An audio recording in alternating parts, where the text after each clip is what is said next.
Hi, my name is Cassandra, and this is the Healing Grief Podcast.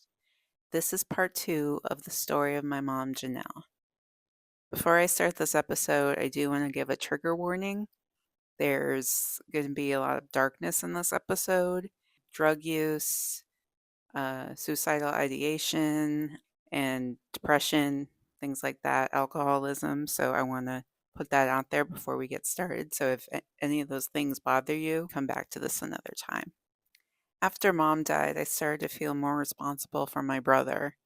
I felt like Juniper, the new woman in our lives, wasn't maternal at all. Shane and I would do the dishes every night. And like I said in that last episode, I would clean the whole house for $5. And what else was happening? I remember after mom died, her voice, her soft, sweet voice was slowly dissipating from my memory, and I remember that distinct feeling of having her voice disappearing and how sad I felt because it's not like now where we all have voice memos from our loved ones, we have Instagram videos and, videos, period. There's so much content of everybody that, to hear someone's voice is very easy, but back then there wasn't. So her voice was disappearing. And then I was living with a woman who I don't think liked me very much because I don't know, it's because I look like my mom, but I got the sense that she wanted all of my dad's money. Like, if he spent money on us, she would get mad. And then another thing, I would visit my Aunt Debbie, and I remember she gave me this book called Motherless Daughters by Hope Endelman. And I remember I got really offended by that book. I was like, I have a mother, and I didn't say that to her, but to myself. And I would even look at it. I think I was 11 years old at the time, and I threw it in a box, and I didn't look at it for many, many years. And I was told, be strong. She wouldn't want you to be sad, kind of going along my life like nothing had happened, but really, you know, our whole world has dropped off.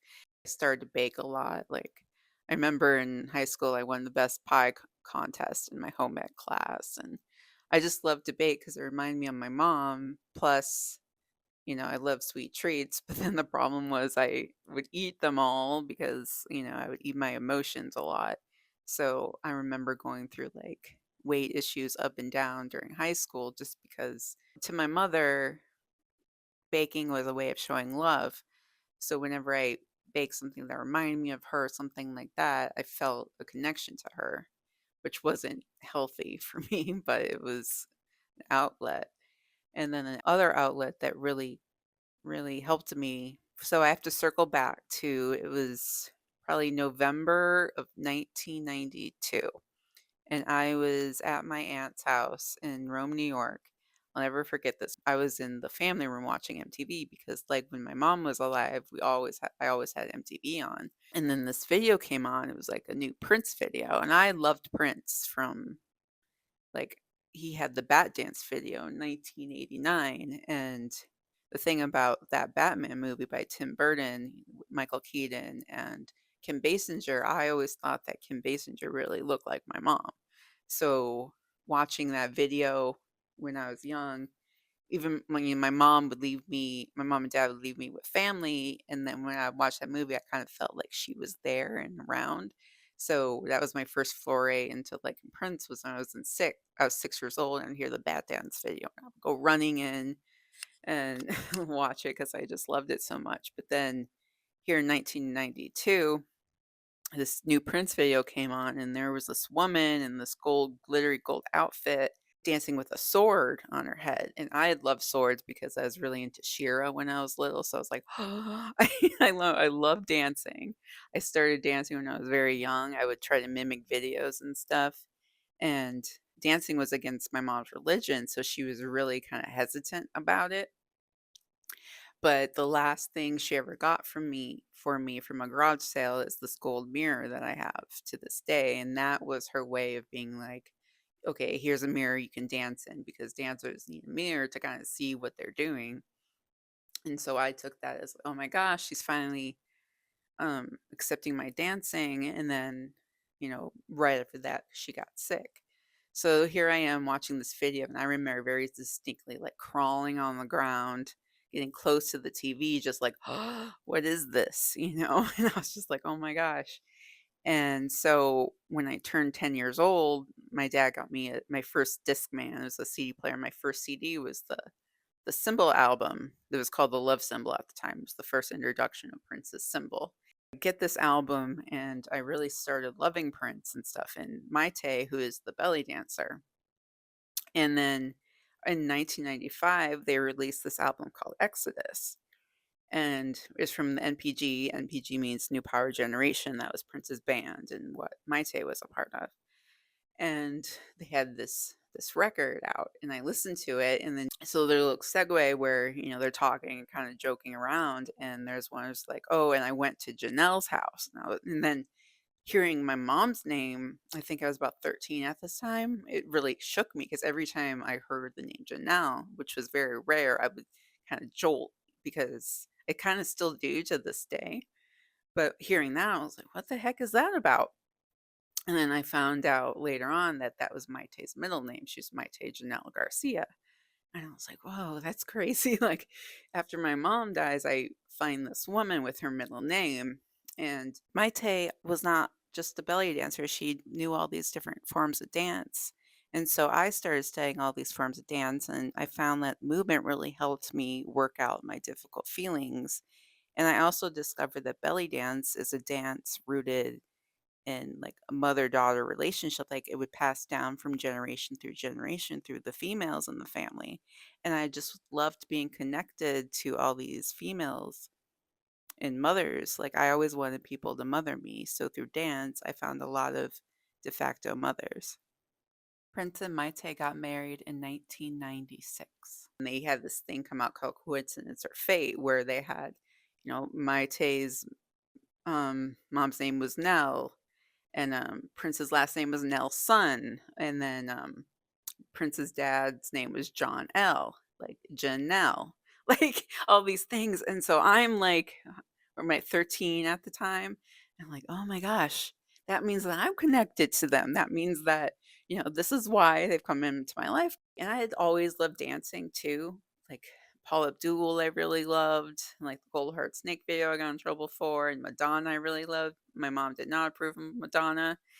And after mom died, I started to really connect with Madonna too, because I found out her mom had died when she was 5.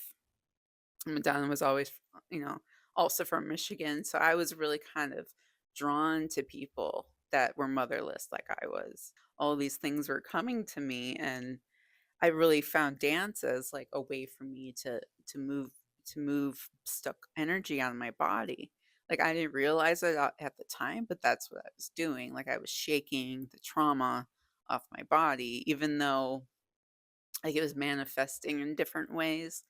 Like I said in the last episode, I started to get these dizzy spells. I started to get angry. And, not to mention I was going through my puberty at this time. And then, so I was going through all these moods. And then I remember one time my dad was home in Potsdam, and we were sitting there watching TV, and the November Rain video came on from Guns N' Roses. And my parents really don't like Guns N' Roses. And so in that video, the wife dies, and then all of a sudden my dad starts bawling, crying. And then it was really weird to see. And then I was like holding him and stuff. And then around that time he started going off to Washington, DC to go to the doctor. And then he had this other weird doctor visit that I didn't understand. So all this kind of weird stuff was happening. And then when I was about to go in my junior year, dad in June broke up, and I had to move in with my family, and it was really hard. And so I had to live with my friend and then sign my dad's name on things in high school. So I was basically like paying rent and living on my own since I was 16 because I didn't want to be away from my friends, and it was literally unbearable. Once I was out of school, my brother was like in his junior year of school, and my dad had this was years after June had gone away, and my dad had met this woman online, and she lived in the Netherlands. And so dad moved over there and he was already living in Florida. So I was like, okay, well, he's gone again. This is life. I was so used to him being gone, but then he was like he asked me to come over there and I was like, I'm not going there. Like I've moved around. I like it here. I want to be with my friends. I don't want to move, especially to a country where I don't know the language. I'd only studied Spanish and French in school, so I didn't know any Dutch. So he goes over there and then he decided that he wanted Shane over there. And Shane was down for it. He was like, okay. And I'll never forget at the time, Shane was wearing all these Megadeth shirts, like all these Megadeth shirts. And then my aunt and I can't remember if my grandma was there or not, or some other people were there, my Uncle Jerry, and we took Shane to Newark, New Jersey to fly over to the Netherlands. And I'll never forget that day because when Shane left, I felt completely abandoned by my whole family. My mom was gone, my dad was gone, and now Shane was gone. And Shane was like my only constant. Shane and I, no matter what happened, it was like me and Shane. And then, I mean, I had left him when I went over to Potsdam, but he was only half an hour away. He wasn't an ocean away. Like I could see him every weekend. It was, you know, and he was, we were teenagers and we didn't want to be in each other's face anyway. So, but him going to Holland, I cried and I cried and like all night. I remember I fell asleep crying. We went out to dinner after the airport and I cried. And I was just like a complete basket case. I became even more angry after Shane and Dad had gone to the Netherlands. I felt totally abandoned and I didn't blame Shane. I was mad at my dad for it. I didn't understand why he had to go there and leave me all by myself.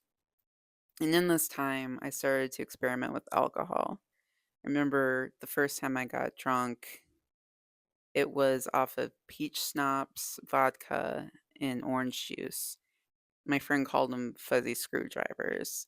And I remember drinking that. I had drank before, little sips and stuff, but this was the first time I drank enough to feel drunk. And I remember laying on the floor and laughing. We were watching Dude, Where's My Car? It was just weird. It was just a weird experience. It was with my friend and her boyfriend, and I just liked the feeling of not feeling. That's what I discovered with drinking. I was like, "Oh my gosh, I don't have to feel anything." And at the time, I didn't like weed because I had always drank. So drank and then smoked weed, so we would just make me pass out. So I was like, "Oh, I'm not gonna do that anymore. I'm just gonna stick to alcohol because alcohol was also more accessible."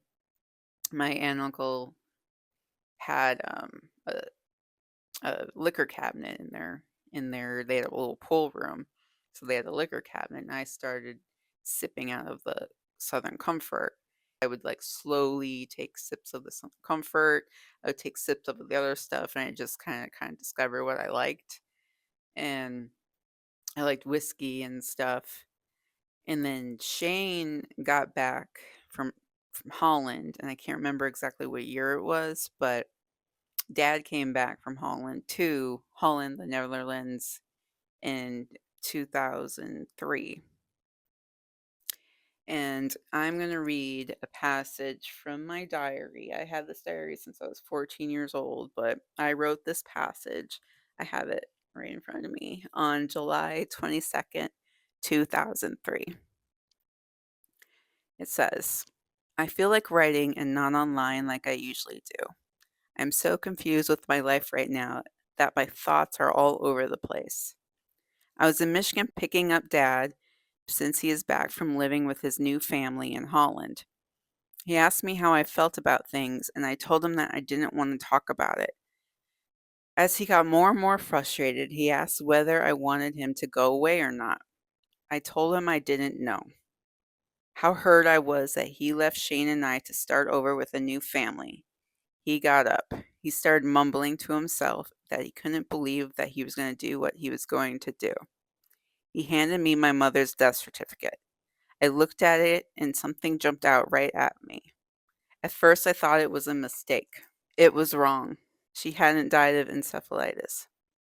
But right there on the paper, it said AIDS. AIDS. I was in a state of complete shock. I said to him, "She had AIDS?"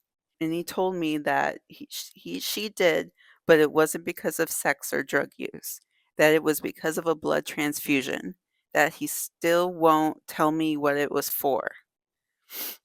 I started to cry, and he told me that he's infected with the HIV virus. I didn't know what to say. For 10 years, I thought her death was a fluke, and they didn't know what was wrong with her. When that happened, I just remember him placing that piece of paper in front of me, and those 4 letters that stand for acquired immune deficiency syndrome. Those 4 letters jumped off that piece of paper and smacked me right in the face. I was completely stunned and I didn't know what to say. I felt completely lost, and I remember sitting on my grandma's couch and watching TV, but being in a dazed state where I saw the TV, but nothing was processing. I was just in shock. I remember my mom really loved Rock Hudson. He was the first one that I knew died of it. She really loved the movie Pillow Talk. That was one of her favorite movies, and she loved Doris Day. And I remember watching Live Aid with her with Queen right before Freddie Mercury had died, and I remember how sad she was when we found that out. And so I actually had to get permission from my dad to talk about this because it's illegal to disclose anyone's HIV status. He said that she got from a blood transfusion from when Shane was born, but he didn't want me to be mad at Shane. But now I didn't know this, or maybe he had told me before and I forgot, but he tried to donate blood in 1985 and he came back with positive with the HIV virus. And my mom had gotten tested back then, but she was negative. So the thing about HIV is it's not always transmitted. Like you can have sex with someone sometimes and it doesn't work, but sometimes the more you have sex with somebody, the more chances you have to get it. So my dad thinks he may have acquired it in the late 70s. He was out in California and he had used intravenous drugs. He had tried heroin. AIDS actually came to the US through the Caribbean. In the Caribbean, it was there in the 60s, and then it was spreading. It started in New York, and then spread from New York. Went from the Caribbean to New York, and then it was over in San Francisco by 1978. And so the timing actually works because blood transfusions started to be tested for HIV in March of 1985. And at the time, there was a lot of blood shortages. I've researched this extensively, and there was also blood coming in from Europe, and also there was a HIV contamination of blood in the UK, and there was a cover up for it and stuff. Like if you look up HIV contaminated blood UK, you'll see the story. Like 3,000 people were infected, a lot died, and then the government tried to cover it up. Now, the thing with AIDS was it was sold to the American public as a gay disease. It was first called gay cancer because it was affecting gay men faster. It's actually harder for women to give it to men than men to give it to women, but it was spreading to women also. And for many, many years, they didn't know. Like they were only attributing it to men. I have a book called it's called The Invisible Epidemic, the history of women and AIDS, the story of women and AIDS. And Dr. Fauci actually told people back then that women couldn't get it. It was only men. But there were women doctors saying, hey, if it's a sexually transmitted disease, like can't women get it? So these women were getting really sick and people couldn't figure out what's going on, very similar to what was going on with my mother. We were at the doctors, no one knew what was going on. But then once we got to Kentucky, the doctors there, my dad said they took one look at her and they knew what it was. So from the time that my dad was confirmed positive for HIV in 1985, So when my mom was diagnosed in 1992, none of our family knew what he had. And it was after my mom's mom, my grandma, told my dad's mom that Janelle has AIDS, John probably has it too. And my dad is actually known as a long-term non-progressor. So his HIV didn't progress towards AIDS even before antivirals, to the point where when he was being flown to Washington, D.C., he was actually being studied at the NIH by Dr. Fauci and his people. They took one of his lymph nodes and stuff, and they were going to study my aunts, his two sisters, but they didn't. They backed out of it. They kept it from me. My dad said they kept it from us because he didn't want me to tell my friends when I was young. He was afraid that I would tell my friends and their parents wouldn't let them hang out with me. Because Shane and I, we don't have it. Even if my dad had it since the 70s and I was born in 83 and Shane was born in 86, Shane and I don't have it. I've been tested many, many times. The latest test I took was this year. I went to my town's Pride Festival and they had rapid tests. And I'd never done a rapid test before. Usually, the ones I did, I would have to wait for days and have panic attacks. I remember I did one in the valley before I moved back here to Michigan. And I remember dropping my keys, having panic attacks like every time. It was awful. I was very angry. I felt like, okay, my family wanted me to grow up fast and all of this stuff, and they all lied to me. I felt totally betrayed by my whole family at this time after I found this out. Like, and then also worrying about my dad, like, now is my dad gonna die? But then he's telling me that he's okay, and, now they have medicine for people. Now if you get HIV, you take pills, you're like a lifetime, patient. I remember after I found this out, I was very, very open with my friends about it, and I was very, like, "You need to bring condoms, because when you're in college, that's when you start, wilding out and partying and experimenting with, guys and doing all this stuff. And I was very, very vocal with my friends, like, you need condoms, you need to ask them if they've been tested. And this went along for my whole adult thing. Like, I told my friends, like, you need safe, safe, safe, safe. You need to be safe because, like, I was very, very aware that women could get it, and I wanted my friends to know that it's just not a gay disease, and it's not just for people who had died from heroin or something. Women died a lot, and these women doctors back then were begging, begging, begging Fauci to talk, like put money into research for women because they found out that the women's symptoms were very different from men's. Like, men would get those, I'll probably say it wrong, but the sarcomas, I can't remember the first word, but those lesions that are very stereotypical of AIDS infection.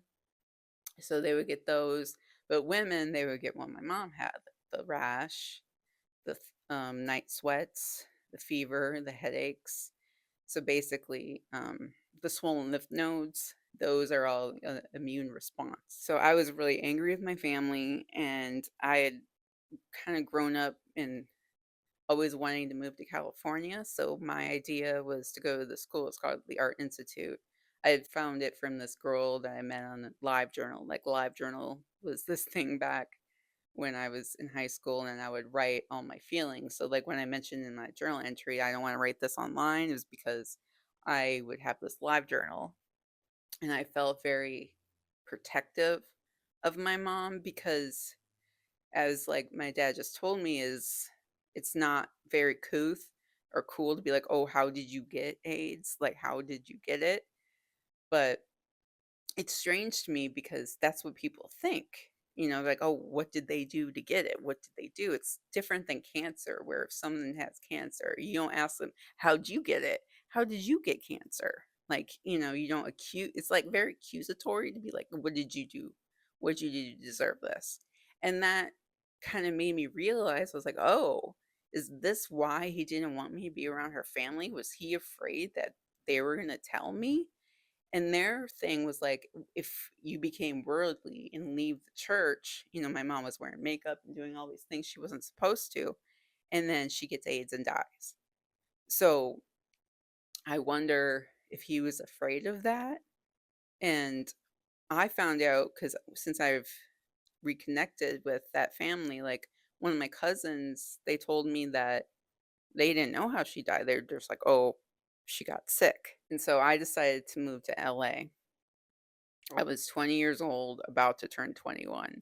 And I remember when I turned 21, I got a bottle of Alizé and I drank the whole bottle. And that was the first time I bought drinks. LA is probably the worst place to turn 21 because after that, I was partying with a girl and she introduced me to ecstasy. And and then ecstasy really was, I mean, I had smoked weed and stuff, but ecstasy was something that it was like, oh my gosh, like, oh, I feel so good. I feel like, everything's awesome, blah, blah, blah. And after I tried ecstasy, I had hung out with like this random person and they had offered me something I'd never heard of. And it was called they call it crystal meth, and I was like, "Oh," I hadn't heard of what it was, but I was, like, into crystals too, so I was like, "Ooh, it looks like crystals, and you put in this crystal ball thing, and you smoke it," and I was like, "Ooh, this is great," and so I started using that, and I didn't know what it was, and so within my time living in LA, I was just, like, anti-relationships. I was like, "I could die any day, so I'm just gonna party, party, party." I was drinking, using ecstasy, using meth. I had tried crack once. I did cocaine. I tried ketamine once. I had friends who had given me pills and stuff, but I had never really liked them, like Vicodin or Narco and stuff like that. I just like never liked that stuff. But then as I was doing more meth, I was around tweakers, and tweakers is like the name for you give people who do meth. And so being around tweakers was like, oh, like I don't want to end up like this. And I was going to college at this time for graphic design and interactive media.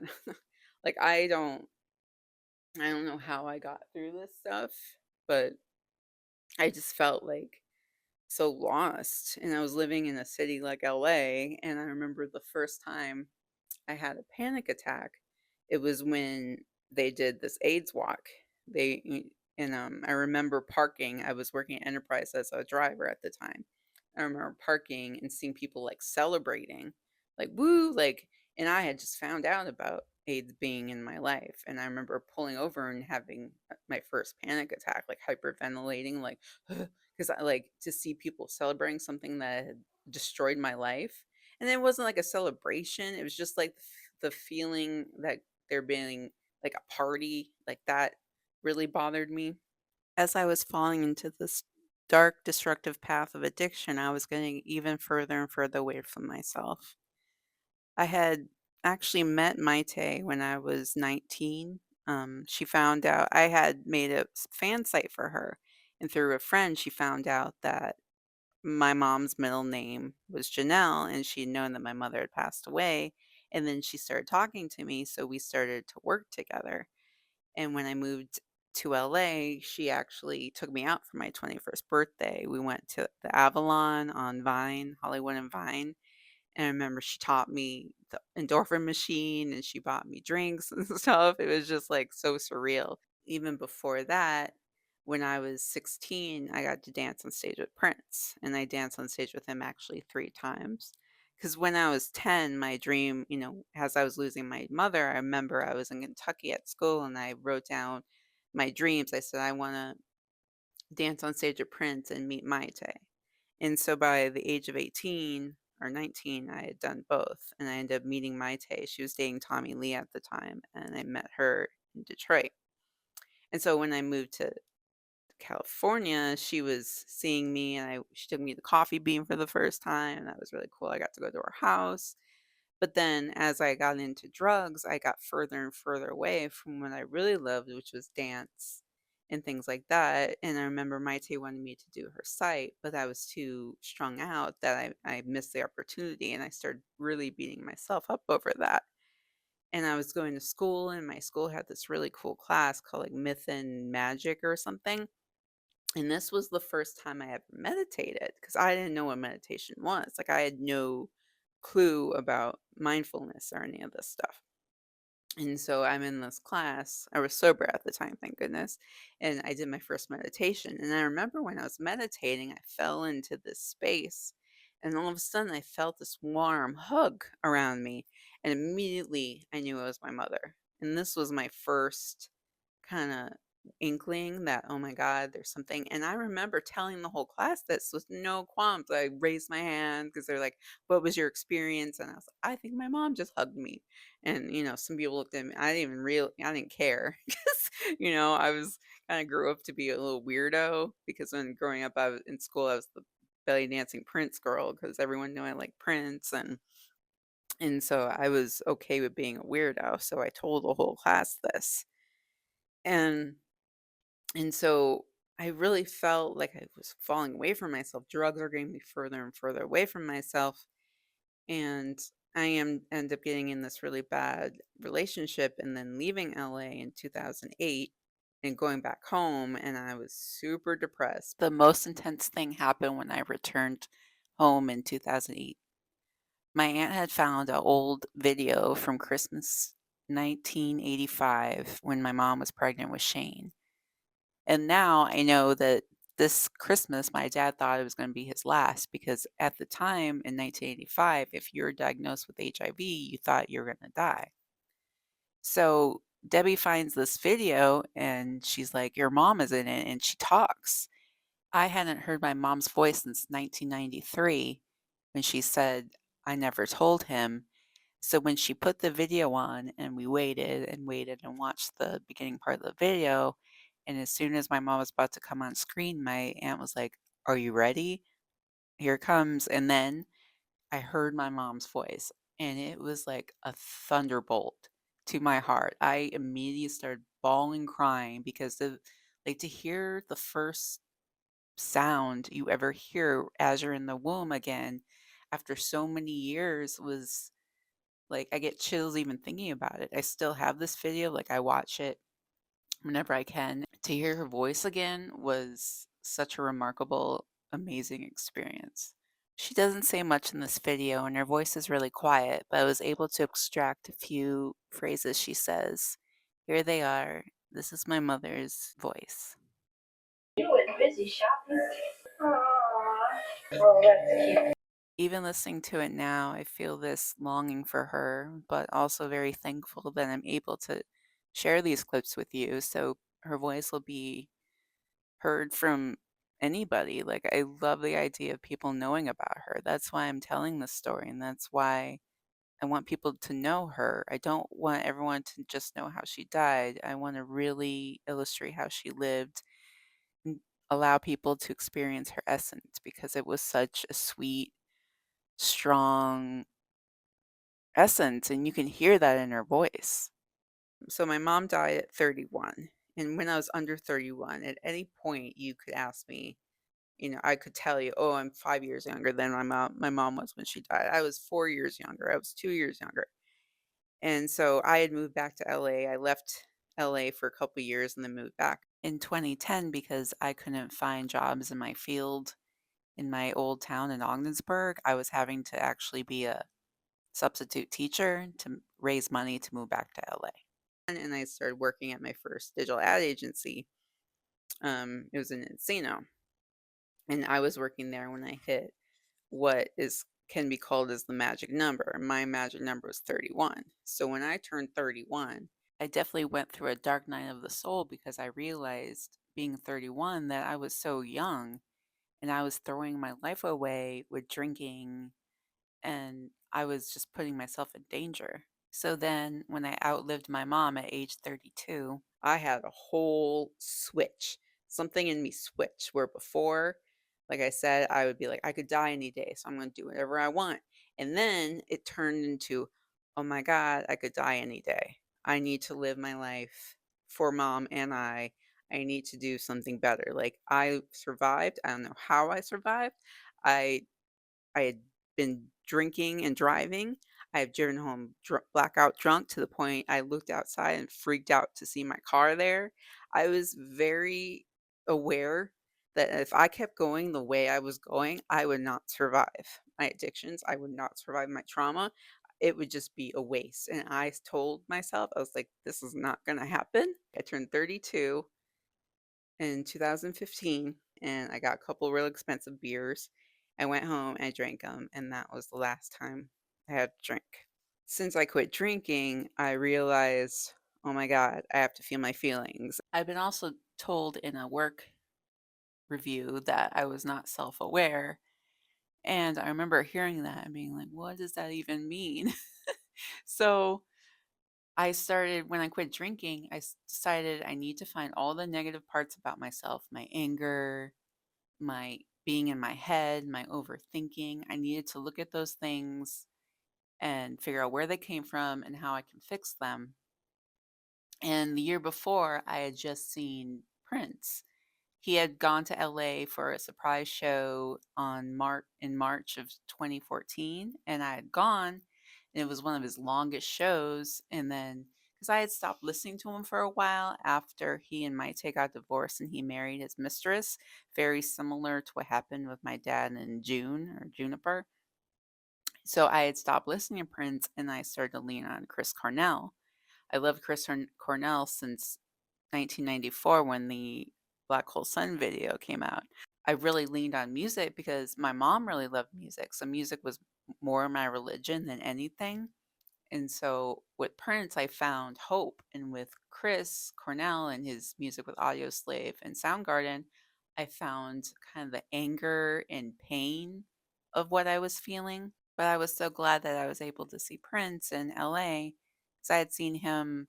He played the Jimmy Kimmel Show actually on October 23rd, and I really was excited to like be getting back in the Prince world again. And so I'm working through myself. I'm starting to grieve mom for the first time because now that I wasn't drinking, I was able to really start to process my feelings in a healthy way to really understand them. Because when you drink and do drugs, you suppress the feelings, you bottle them down, like literally, you bottle them down. But then I would be hungover the next day, or I would fly into some kind of rage because I was suppressing my emotions. And so I'll never forget. So it was April 21st, 2016. It was my dad's birthday, and he and I weren't talking at the time. I was really mad at him because after finding out about the AIDS, I felt like he wasn't protecting her, like he couldn't protect her. I was putting all the blame on him where I should have been putting the blame on the medical industry and the system for letting AIDS spread the way that they did for many, many years. They didn't care. They're like, "Oh, this is for drug users and gay men. We don't care what happens to them."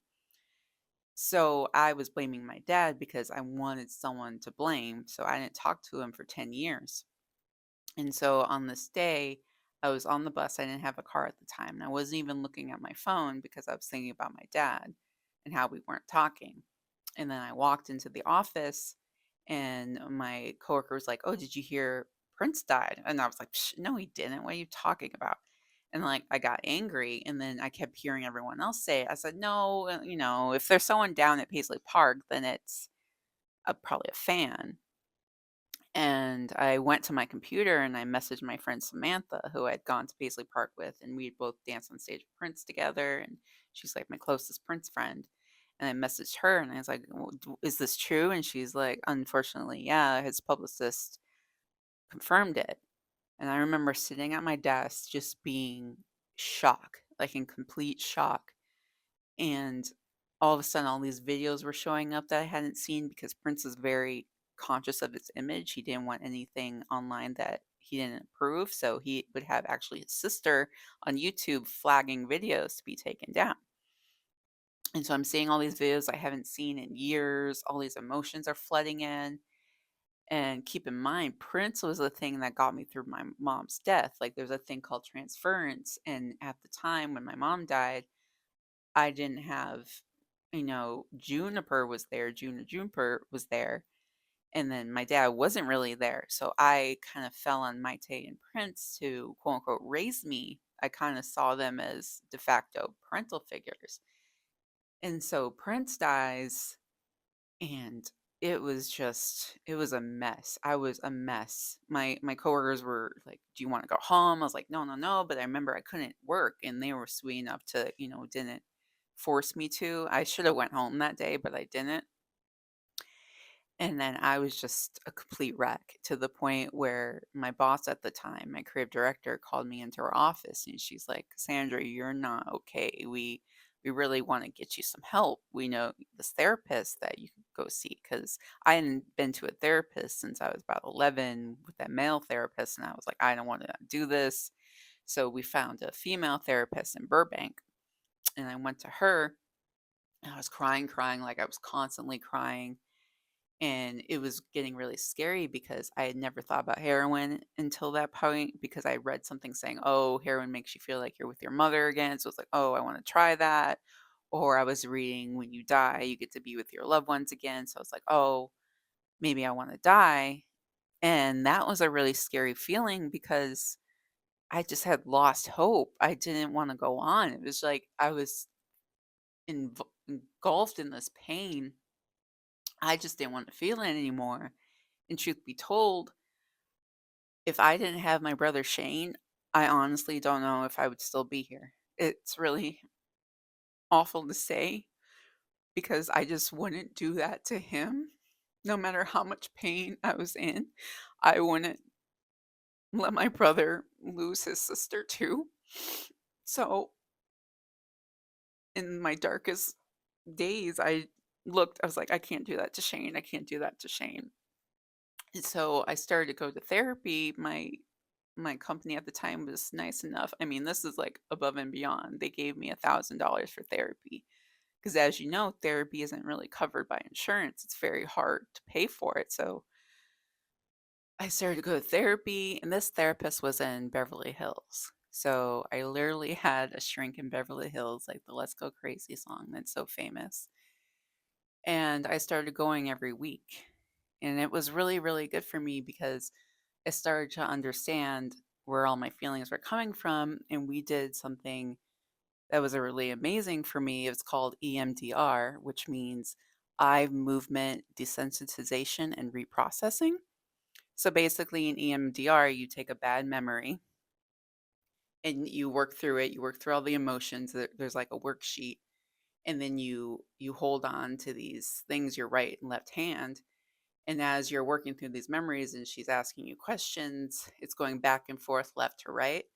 And you can also do it with your finger in your hands, a left and right movement with your eyes. And what this does, it reprocesses traumatic memories so you look at them differently.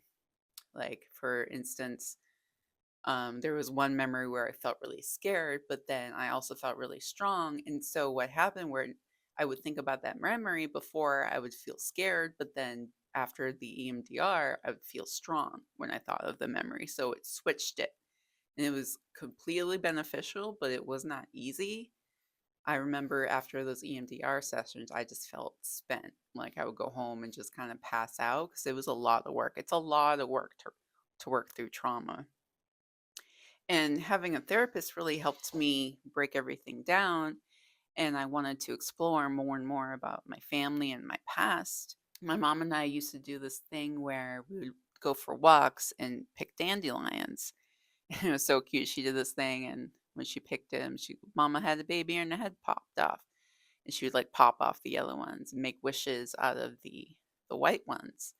And something my therapist said to me was like, "Oh, when someone passes, it's like a dandelion leaf. It goes away, but it dissipates everywhere. Even though she's gone, she's still everywhere." And I remember when she said that to me, I was like, "Oh my gosh, that's so true." And then at this time, whenever I would leave my therapy session, um, I would start to see white butterflies when I thought of my mom. And then I looked it up online and it was like it was a spirit, like a spirit was coming to you. So in that moment, I was like, okay, wow, mom is coming to me as a white butterfly. She's showing me that she's here. And since I quit drinking, I had a lot more time on my hands. So I decided I wanted to start dancing again, belly dancing. So I started taking classes again. I also started up my spiritual practices again. I started taking classes in tarot and astrology, meditation, manifestation, learning how to do spell work with crystals and the elements. And I really found comfort in the divinity of people. Like, I grew up being fearful of this God, but then I realized that everybody's divine. We all have special skills and powers. And even though the world tells us to follow one thing, we can really tune into ourselves and our higher power and the people around us, the spiritual beings around us, to really find comfort and healing and hope. And as I'm taking these classes in self study, I discovered my favorite author since I was in high school, Francesca Leah Block, was doing a writing class. And in this class, I started to think, I was like, wow, maybe I should tell the story of my mom. Maybe I should educate people about AIDS. And then I wanted people to know my mom because the thing is, when she died, obviously my friends didn't get to know her. And so, and she was also lost to me after she died because no one would talk about her. It was very rare that people wanted to talk about her. So I decided I wanted to write a book about my mom. And I told Francesca and I explained to her about AIDS and stuff because I remember she had this book. It was the Wheatsy Bat books, and the compilation of them all was called Dangerous Angel. And she talks about AIDS in that book, how love is a dangerous angel, and how tragic it is that something that could be transmitted through love could kill people. So I told her that. I told her my book idea. She's like, I don't mean to sound crude, but it would sell. I was like, wow, okay, I need to do this. And so I started to think maybe I could connect with her. And there was a magic shop down the street from me that I went to, and they were going to have a psychic come and do, or a medium come and do a table reading. And I was thinking, oh, that would be great if mom came to me in spirit. And so I tried to go to this thing, but it was canceled, and I was really sad. So I remember I was at the Universal City Metro station waiting for the bus. Didn't have my car yet. And I was thinking, oh man, I really wish I could talk to my mom. And then all of a sudden, I smelled cinnamon rolls. And my mom would make these amazing cinnamon rolls. I remember them proofing in the house, covered with towels. And all of a sudden, I smelled cinnamon rolls. Now, it was like 9 o'clock at night. And I'm looking around like a crazy person, looking at everybody's hands, like who's eating a cinnamon roll. And I didn't see anybody eating a thing. And all of a sudden, the smell dissipated. I was like, that's really odd. And so I went to another event and talked to another medium, and she had said that I told her about my mom and how she died, and she was trying to tell me that my mom was a like an intravenous drug user. I was like, I don't think that's right. And I posted something about it. And my boss at the time, the owner of the company, said that his wife Val was the medium. I was like, oh, wow, really? And he's like, yeah, she'd be willing to do a reading for you. And I said, okay, wow, okay. And so one day after work, we went over to the coffee shop across the street, and I had my mom's wedding ring, and she had me wear it. She held my hand, and she literally described to me the last time I saw my mom being in that room with Juniper and my dad, and how we were situated standing. And she's like, your mom said you've been quite through quite a journey, and she knows that you're not talking to your dad, and she wants you to know that he doesn't know what he's doing and not to be so harsh with him. And Val also said that Prince was sending me butterflies and he liked my dancing and he was playing jazz music. Like, she started dancing like she could hear the music. And she's like, he thinks your dancing is really sexy, so keep dancing. And I was like, wow, okay. And then she's like, oh, but there's going to be someone else that's going to pass, but you're going to take it a lot better. It's someone tall. And I remember being like, I wonder who that could be. Like, I hope it's not my uncle. And then the next year in 2017, I was woken up one morning and with all these messages that Chris Cornell had died. And I said, no way. Cause I remember when Prince died, I said, well, at least I have Chris Cornell still. And he had taken his life in Detroit. And I remember when I found that out, my legs gave out under me, and, like, thank goodness I was right by my bed, so I kinda fell on my bed.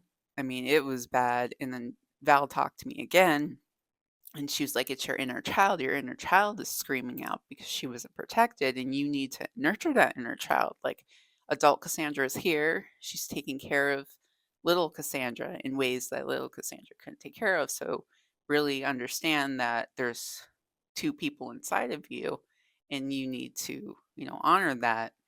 Through my grief of not only thinking about my mom and then Prince and then Chris Cornell, I started to do more research on my mom. I started calling hospitals that I know she had been to. The one in Glasgow had microfilm, but they were very disintegrated. But they were able to tell me the date that we walked into the hospital when she went blind. And then I called Calumet Hospital where she died, and they had a whole bunch of files, and that they sent the files over to me.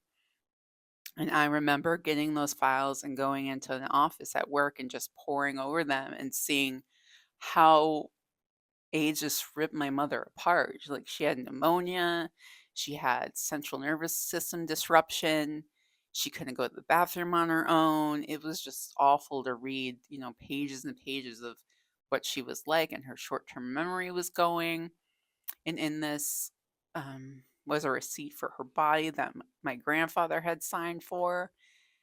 It was such an intense experience, and it also made me realize that she existed, because when it's so many decades of not seeing her, you wonder, was my mom a figment of my imagination? Which sounds so weird to say, because of course she wasn't. I exist because of her.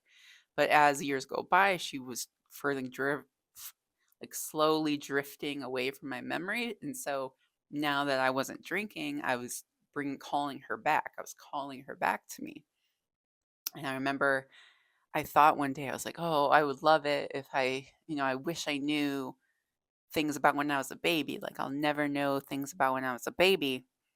And then I went back to my aunt's to visit, and I was going through my old things because she was starting to pack to move the house. And she's like, "Will you go through your stuff in the attic? Kind of throw away the stuff you don't want." Because I had little magazines and things.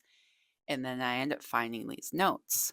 These notes were so precious to find because, like I said, my dad was away for a lot of the time when I was growing up, so a lot of memories that happened between my mom and my brother and I are lost. They're completely lost because I don't remember a lot of things. Shane doesn't remember a lot of things, so it really breaks my heart to this day that so many things that happened to us are gone. They died with her.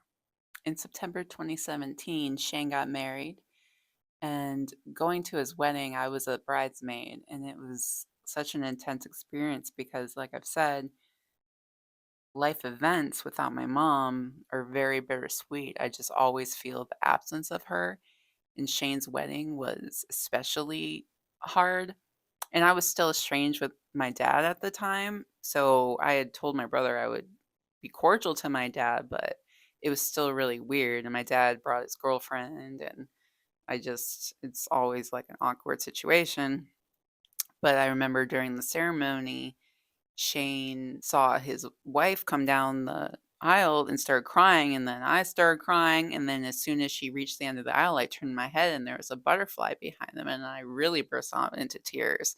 And the whole wedding, I mean, you could see the pictures. I'm like crying so much because it's just the weight of her absence so heavy sometimes. Right after his wedding, I had booked a trip to Calumet to reunite with my family. I hadn't seen them since 1993. I'd seen my grandma and grandpa when I was 14, but I hadn't seen them since, and my grandfather had died, and then my uncle Glenn had died. It's really sad that I would never get to see them again.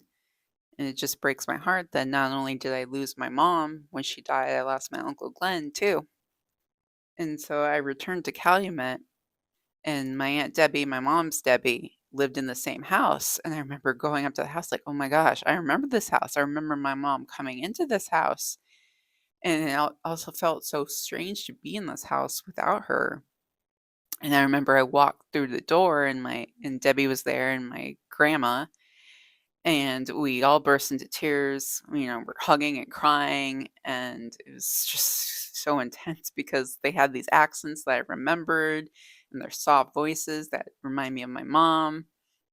And then I walked into the house, and the house seemed a lot smaller than I remember because the last time I was there, I was very young and very small. And so I walk in and I see my Aunt Colleen, and as soon as I saw her, she burst into tears. She says it was like her sister was walking into the door, and I was holding her, and it was just such an intense experience. And my cousin was getting married, and there I saw my Aunt Lynn, who I always thought looked like a brunette version of my mom.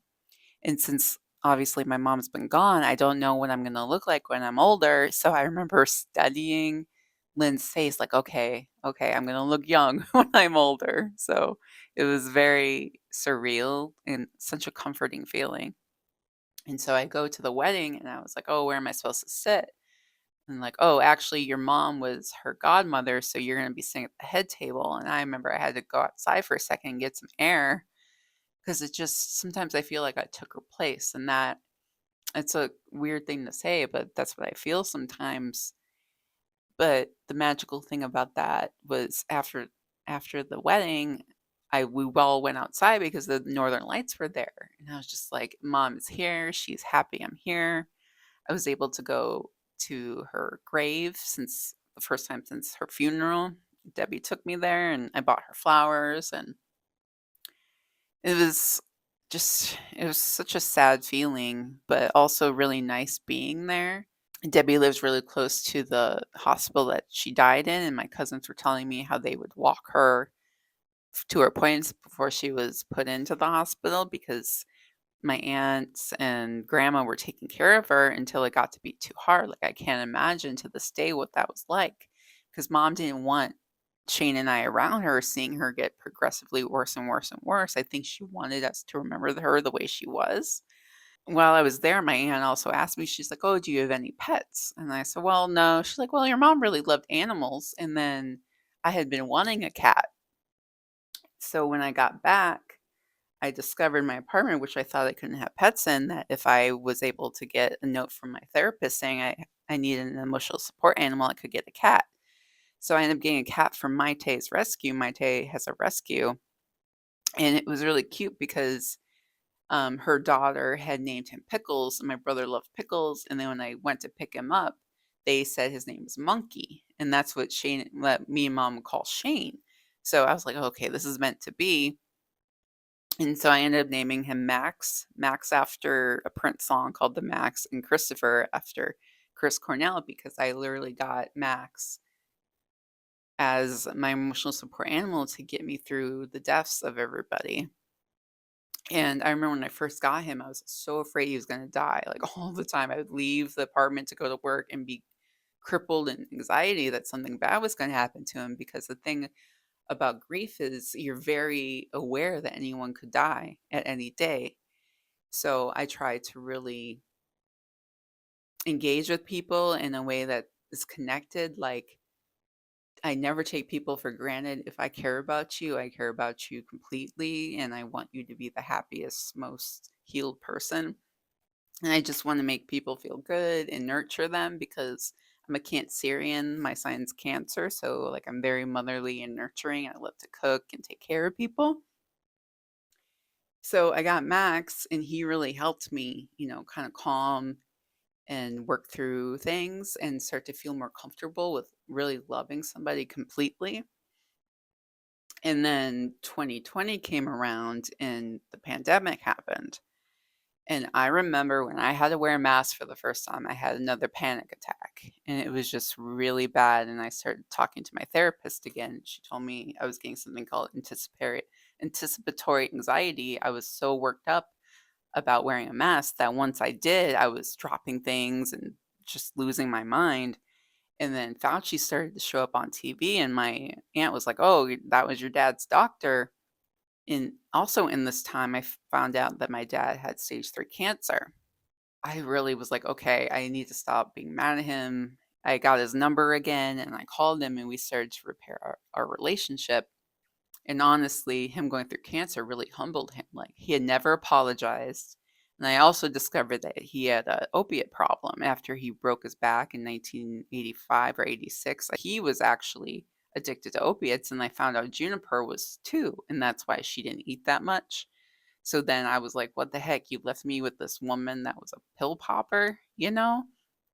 And I found out later too that she had given me a Vicodin. So I kind of wonder to this day, is that why I didn't like pills? Is because I had felt that way around her. I came to terms with the fact that dad missed mom too. I wasn't the only one to lose her. He lost her too. That was the love of his life. Dad and I had reconnected, and I had told him what I'm going to do with the story and stuff, and really getting to know his story and side of things. And slowly the truth started to trickle out. And he said that he told us it was a blood transfusion because that's what a lot of people did. That's actually what Anthony Perkins' family told their sons. Because Anthony Perkins, the actor from Psycho, he was gay and died of AIDS, and his family was told one thing, but it was another. It's just the shame and stigma around AIDS is just awful. And really, we don't know how my mom got it. We don't know for sure. There's no way to know for sure, but we can only speculate. But the truth of the matter is she shouldn't have been in danger in the first place. Cosmopolitans shouldn't be telling people in the 80s that they can't get AIDS. Women did not know they were in danger. The more I research it, the more upset I get about it. And so in 2022, I end up losing my job. Like the pandemic really hurt everybody financially. And I was like, okay, I've had enough of LA. I think I'm ready to move back to Michigan. And so my aunt and uncle were moving from New York back to Michigan also, so they agreed to let me move back. They live on the west side of Michigan by Lake Michigan. So I decided, okay, I'm going to do this. And dad was nice enough to come out and get me and Max and move us across the country. And then coming back to Michigan has been so healing for me, and just I just feel more calm here.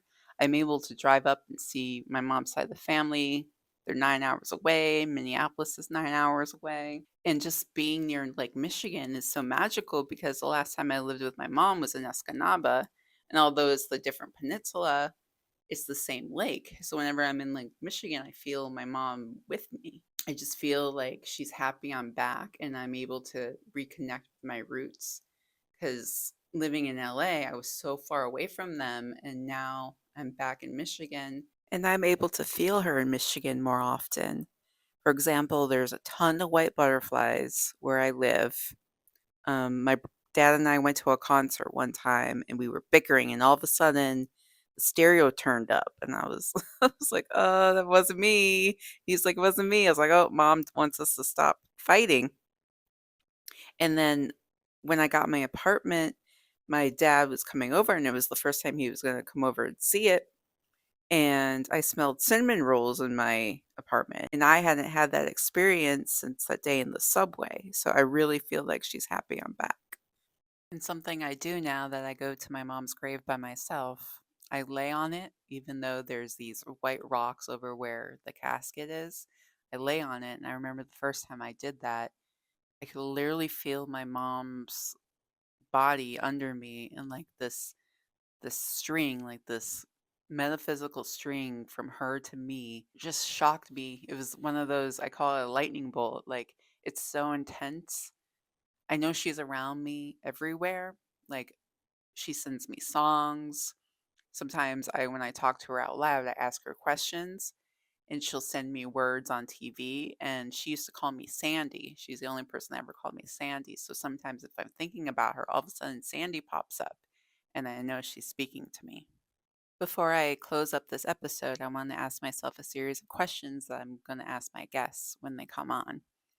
And the first question is my favorite memory. One of my favorite memories of my mom is we would chase my brother Shane around the house because we always said he had the cutest feet. We call him feeties. And we would chase him around the house.